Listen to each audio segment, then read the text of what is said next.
What are these rooms full of? What are these pictures about? You walk past blood and fish guts, unspeakable horrors real and imagined, unremitting toil, raw sex, turmoil, violence, and the symbols of a religion that goes beyond sect or creed in its relentless chess game of life and death. There is something local about this ferocious act. When a Scottish carvelist goes round the back of the world into darkness, he will meet a Scottish Catholic coming the other way, and hell may be there, but what a sign of heaven and God. This art has no peace. Even in the late landscapes of Italy, the sky looms over towns and villages, threatening destruction.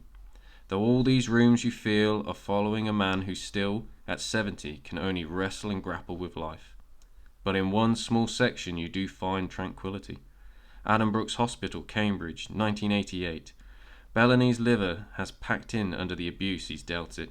He's admitted for a transplant. The operation, like so much has happened to him, is a challenge. He comes through it. The new liver takes to him. Regaining consciousness, he cannot yet believe he is alive. He asks for pencil and paper and starts to draw. His hand, himself, self-portrait after self-portrait. He draws and paints himself back into life. He stares at himself, at the place he is in, at life returning, and just because he is still weak and at the mercy of tubes and wires and the healing process, there is a kind of peace, a kind of acceptance that something else, a bright, clean, heavenly light. You remember these hospital images from when you first saw them a quarter of a century ago.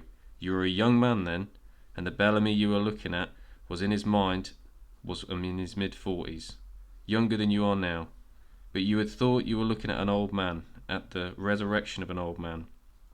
It is a shock to realise how young he was and how much more life he had left in him. And you too, and still have. Here you are today, his paintings and you, on this grey Edinburgh afternoon, alive.